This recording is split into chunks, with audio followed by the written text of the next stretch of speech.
In this video, we will look at the role of the filter in a synthesizer. But before we get there, I want to talk about a general idea of what a filter is. And we can actually consider the mouth to be a complex filter that's adjusting the timbre of the complex oscillator, which is the vocal folds. And to show that, we'll use a new display that we haven't looked at before. It's called the sonogram display. And to get a good idea of this idea of timbre and filtering, we'll see me singing A, E, I, O, and U, various vowel sounds on a single pitch using the sonogram display. So we get a really good visual of timbre in the synthesizer. And then we'll move on to the filter and how it can be used to modify the timbre of a geometric waveform. And the general idea of a filter in that context is to start with a very, very complex and buzzy sound, a sawtooth or square waveform, and remove the portion of the sound that we don't need. Subtractive synthesis. So let's check it out.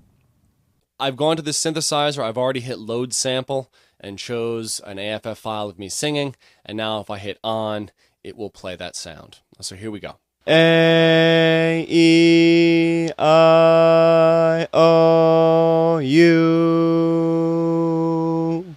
So that's the sound. What I'm going to do is actually turn the output all the way off. So you're going to, we'll see it, but not hear it. So let me hit it again.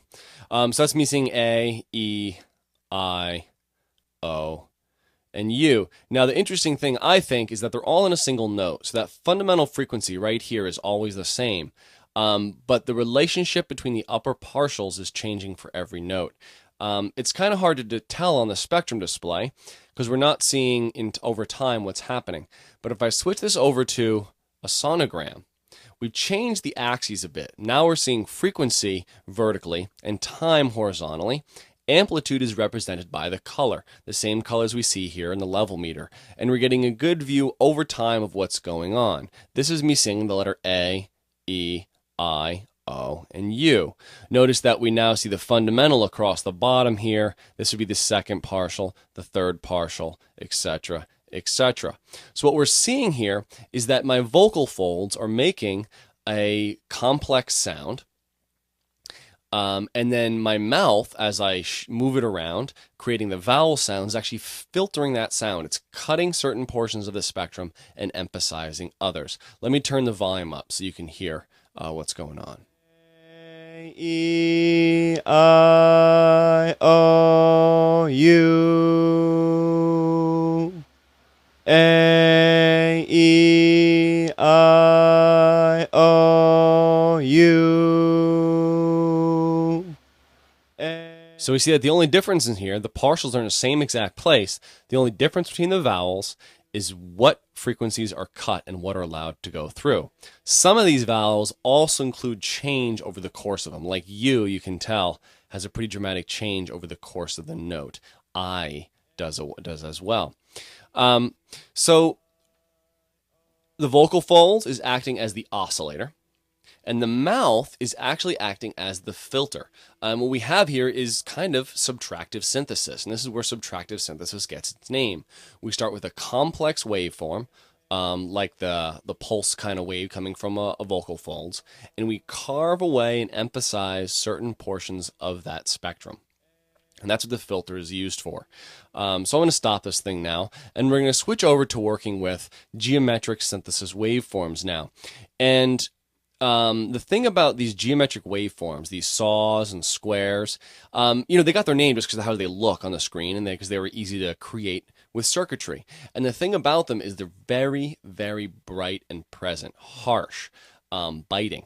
And they're actually more powerful than acoustic instruments really are. In acoustic instruments, the upper partials are fairly quiet, but in synthesizers, the upper partials can be very, very loud. So usually what you want to do with these synthetic waveforms is actually cut some of that high end, remove a portion of the spectrum so it can fit better in your mix. Remember, the brightest thing in your mix is going to attract attention.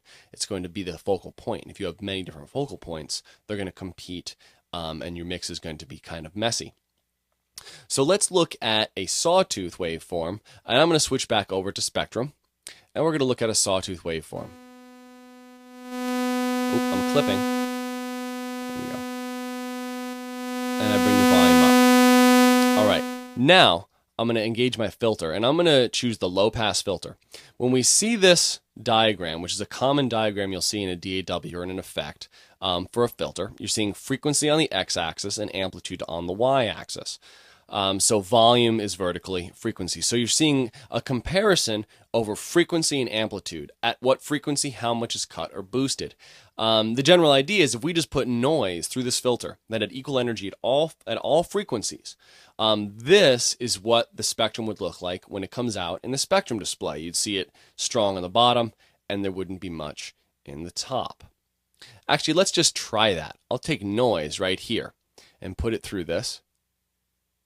And we see noise kind of drives the spectrum display nuts. But we do see that it shows it down there. It's not up here. Let's hear this. Just a low rumble. And if I increase frequency,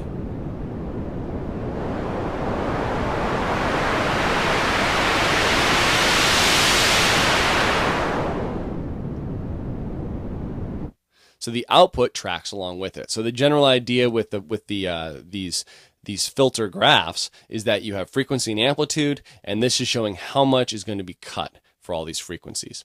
The most important parameter in any filter is going to be your cutoff frequency. And that's going to be the left to right location. If I increase the cutoff frequency, I'm going to have a brighter sound, more upper harmonics will be present, it'll be harsher. It's kind of like early when we drove that sine wave into distortion. That was creating upper harmonics. In this way, if I already have them, like with a sawtooth, I can filter them. I can control how much that I hear. And let's try that out. I get a sawtooth waveform. I'm going to put my filter frequency right at the oscillator frequency. So we'll put this at 250 hertz, and we'll turn on my sawtooth. Sounds almost like a sine wave, actually. It's a very simple sound, even has that kind of smoothed out look to it. Remember, this is a sawtooth waveform. Now what happens is I start increasing the cutoff frequency.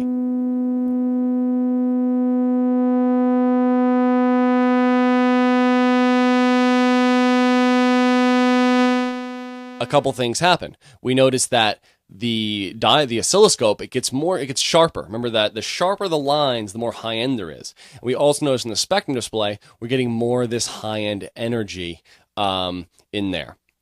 And the higher I make the cutoff frequency, the more this upper harmonics enter, and the sharper this sawtooth waveform gets. Right? And that's a really, really important control. Don't overlook the power of the low-pass filter. It's probably one of the most important tools in electronic music. Let's see this on the sonogram. So if I look at the sawtooth in the sonogram, we see all the rows are the harmonics, and if I lower the cutoff frequency, we're going to see that the upper ones are going to start to vanish. I'm down to that kind of sine wave, and if we bring this back in.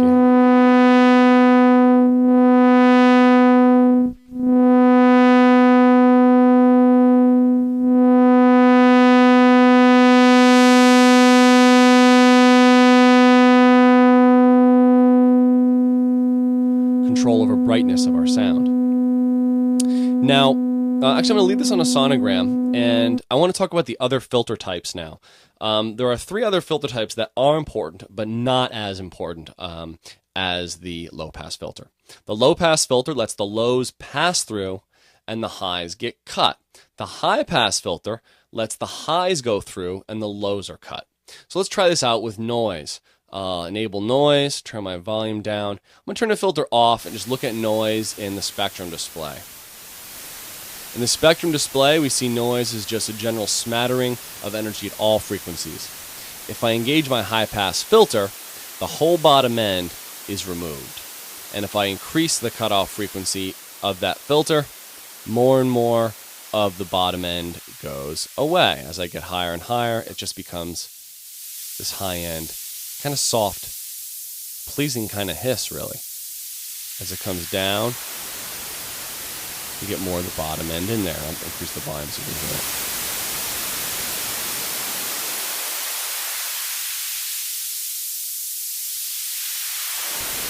Now we saw if I increase the resonance, we get an emphasis at that frequency. Almost like a whistling in the wind.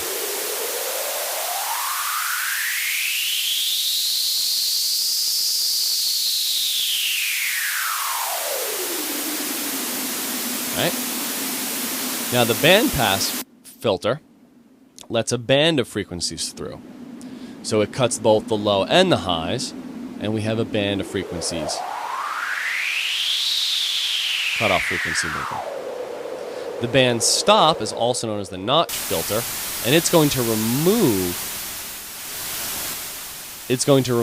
a band of frequencies. Let's see what happens. I'm going to decrease resonance so it's a wider band removed. There's that big hole in the middle, and I can